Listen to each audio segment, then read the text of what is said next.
May the words of my mouth and the meditation of my heart be ever mindful of thee, O Lord, my strength and my salvation. Amen. Would you please be seated? It's been a busy week at Shepherd of the Hills, and it's going to get even busier. Last night we had the 50th anniversary of Father Les Singleton's ordination. He preached and celebrated last night. And we had the children's pageant, children's service over at the Episcopal Children's Services School. We had Marco Velasquez, who's a member of our congregation, dress up as Santa Claus. And the Sheriff's Department brought him over in a cruiser, and he gave out 60 presents to the young children there. And today at 10:30 we have the pageant, and lessons and carols, and lots of exciting things. Some of our regulars at this service are bringing their pets to the 10:30 service because we have no sheep in Citrus County. We just have cattle. So for little sheep, we use small white dogs, which there seem to be plenty of in our area. But I want, folks, most of all, to talk to you about our reading from Paul's letter to the Thessalonians. Rejoice always, and again I say rejoice. Paul is writing to the Thessalonians to give them advice on how to live. He's not teaching them highfalutin philosophy. He's not giving them secrets of the inner world. He's telling them how to live today, every day. And that advice, that teaching, those words are just as powerful and meaningful and true to you and me now as they were to the Thessalonians 2,000 years ago. Paul's writing, and he's gone through a whole series of things about how you deal with other people. If people are kind to you, respond with evil with kindness. Respond with good. Be selfless, not selfish. Show the world you're different. Show the world that you return love for evil and hatred. Even the people who are making your life miserable, you have to be kind to. Now, what are your responsibilities towards God? So this is where Paul's passage picks up. He's talking about how we are to live in our minds, how we are to live in relationship with God. Fear, trembling, horror, regret. No. Rejoice always. Pray without ceasing. Give thanks in all circumstances. For this is the will of God. Rejoice always. Pray constantly. Give thanks. Now, it was Karl Marx who popularized, like most things Karl Marx did, he took it from other people but got all the credit. He popularized a saying that religion was the opiate of the masses. What that means is that religion is to keep the poor man happy in his poverty while the world runs him over. And if you don't have joy in the Lord, that's absolutely true. But if you know the power of Christ in your life, you can have joy in every situation. Gail is recovering. Yes, Gail, why are you not standing up here with me today? She just had knee surgery, and it continues to hurt like something or other. Yes, it does. So, Gail, this sermon is directed toward you. Rejoice in everything. I noticed that when I read it, Father. Well, how does Gail apply this? Oh, yes, rejoice. I finally made it to church after being flat in my back for 3-4 weeks. Friends, let me tell you how it works in my life. And some of you know this story, but I want to share it with you. When I was in my late 40s, I started to get these little problems with my body. And I have a friend, Ed Weiss. Some of you may know Ed. He's an Episcopal priest who's also a neurologist. And he had a practice up here before he became the rector down in Okeechobee about 15, 20 years ago. And Ed said, George, you really should get a workup. because you might have MS or something. I mean, things are not working. So I went in to see the doctor, and they took all these tests and x-rays, and they said, when did you break your neck? I said, I never broke my neck. And they said, well, look, the x-ray right here. And evidently, as a young man, I was very involved in sports. I played football, I played lacrosse, and I washed out of jump school. I didn't make it. I didn't become a paratrooper. They threw me out after I landed on my head once or twice. They suggested the Navy might be a better way for me. And the Navy suggested the Marine Corps. So I wound up as an Episcopal priest, I guess that's. But I had hurt myself, and over the years, I had developed a form of arthritis, but not on the outside, but on the inside of the spine. And the spinal column was narrowing. That crack that had occurred, I don't know, when I was holding a tackle dummy when I was 20 years old on the college gridiron, had now come back to haunt me and was squeezing my spinal column.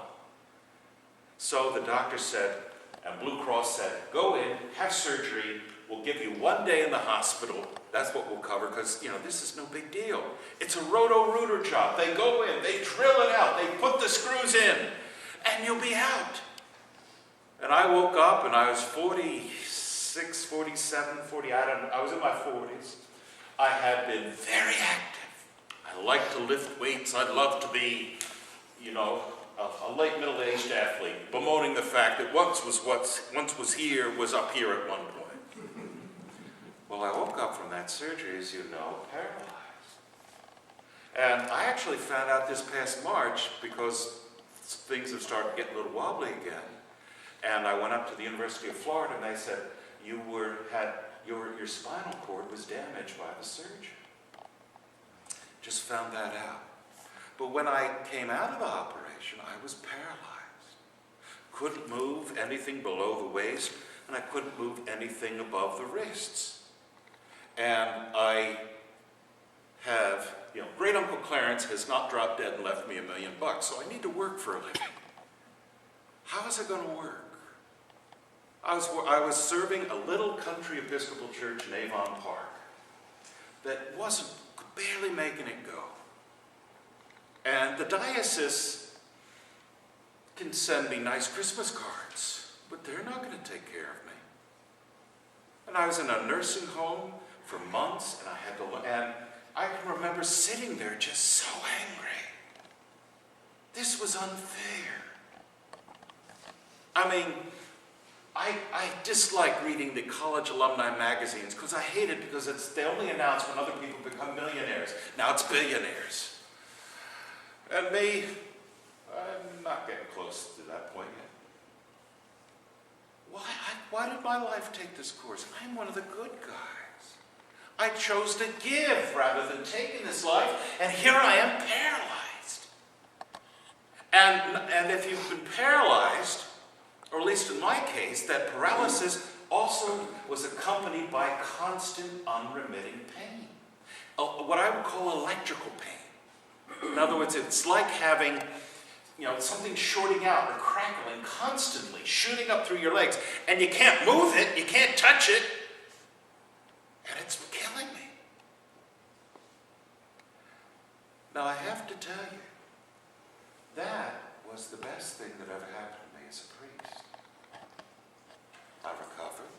I learned to walk again. I went from a wheelchair to a walker to a cane to the stumble bum you see up here. No, I'm not drinking on Sunday mornings.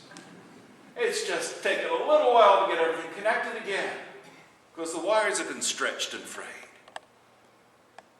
How can I be such a goofball and say it was one of the best things that ever happened to me? Well, on Friday, I got a call at the office. This man telephoned, and he said he'd like to talk to the priest. And on Friday, the only person there, if you want to talk to the priest, you call Friday, because that's the only guy in the office. And I said, well, I'm the priest, what can I do for you? He said, well, my wife, I'm an elder at the Presbyterian Church in Inverness. My wife's Episcopalian, though, and she has MS, and she's over at Diamond Ridge, and she really would like to see an Episcopal priest. would you mind going over and see her? They said, sure, why not? And I went over to meet this woman, and when I walked in, she said, are you a Presbyterian? I said, no. She said, thank God. So I don't know what that says about Inverness Presbyterian Church, but she began to talk to me. She was in bed, and she was so filled with anger and rage because her body wasn't working. Her brain was in total control, but she couldn't lift her legs, she couldn't move her arms, she couldn't feel things, she couldn't do things. She was trapped, and in that trappedness, she had this nausea. She said, it's like there's a little me, and then there's my brain, and then there's my body, and I can't get any of these to connect. Friends, I've been there. And I was able to sit and talk to that woman and relate to exactly where she was in her life. God gave me the gift of suffering because I was ministering at the time to an elderly congregation where it seems half the people were in wheelchairs, and their priest was in a wheelchair. I went from having what I would call intellectual appreciation of their situation, of reading this in a very high theological tone. Rejoice in all things, because you're going to be saved. It may be tough now, but you're going to be saved one day. I went from that appreciation of the finer theological points to a fundamental understanding that even when your body is broken, God is there for you. In pain, in suffering, in my life. And I'm not now talking about theology, or I'm not talking about ideal circumstances. In my life, God has used pain and brokenness and failure to propel me to a new level of living and success. Again and again and again. Now, does this mean I look forward to pain? No, it doesn't. Does this mean I want bad things to happen? No, it doesn't. Does this mean I celebrate when my brother committed suicide? Or yes, I'm happy when my parents have had their 12th heart attack this month? No, not of course not. But what it's saying is that even in the midst of all of that brokenness and turmoil, rejoice always. What is God telling me in the dark times? What is God telling me in my suffering? That He is there. Don't despair. Reach out and love the world. Even if it doesn't love you. Even if you don't feel like it. Even if you just don't want to get out of bed. Get up. Do as the Lord wants you to. And in my particular circumstances, it was only when I put aside my attitude of entitlement and embitterment that I began to get better. That I took physical therapy seriously, rather than being suffering and pain, which it was suffering and pain, as Gail Full knows. Friends, it's the attitude you bring into your life that allows God to work with who you are and where you are. See, God is not a magician. We're Christians not because we want happy things, or we want riches, fame, and fortune, that He's a magic genie, and if we say the right words, and if we go to Mass so many times, perfect things happen. Some of us will be lucky and that'll be true. Others of us will be faithful in every day, but be constantly under attack. Because that's not how God works. God gives us the free will and free choices, and He also gives those to Satan as well. God is not the cause of our suffering and evil. We live in a broken, fallen world where Satan seeks to destroy and devour us. We are physical, frail bodies that will suffer. If I have eggs and bacon and potatoes every morning, I'm going to drop dead of a heart attack. There are consequences to our actions. And God is not the get-out-of-jail-free card that Karl Marx and other people who never knew what the love of God was believed it to be. Faith in God is a power and a tool that no matter where you are in your life, you can still know joy. I saw this on Wednesday at the funeral of Howard Walsh. Howard died, had a massive heart attack a week ago Wednesday night. Never regained consciousness. And he passed away on Saturday morning. And the funeral was the following Wednesday. Janet, his companion, was devastated. And it was actually made even all the more difficult because Howard and Janet weren't married. So his children had charge of everything. So the funeral arrangements wasn't at the church because they were Lutherans and they were sort of annoyed that Janet got him to come here and he became an Episcopalian. You follow how all of this can unravel. So it's a tense time. It's a difficult time. Janet can still know peace. Why? Because she knows that this is not the end. That Howard is in a better place and that she will see him once again. That the suffering that she's going through right now is but a blip, but a moment before we step into the joy of eternal paradise with the Lord. Rejoice always. Rejoice at the funerals. Rejoice when you've gotten fired from your job. Rejoice when your credit card doesn't work at the checkout line. Sounds silly, doesn't it? But it's still what Jesus called us to do. To have an attitude of love and faithfulness. And no matter what comes in your life, you will have peace. Paul wrote this with normal, regular people in mind.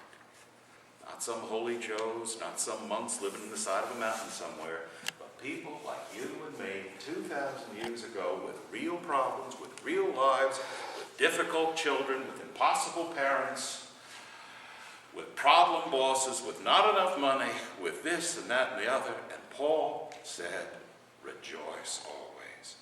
Pray without ceasing. And give thanks in all circumstances. Because this is the will of God. It's not changed. This works. I am an example of that in my own life. Pray always. Give thanks always. Love always. Amen. Amen. Friends, would you please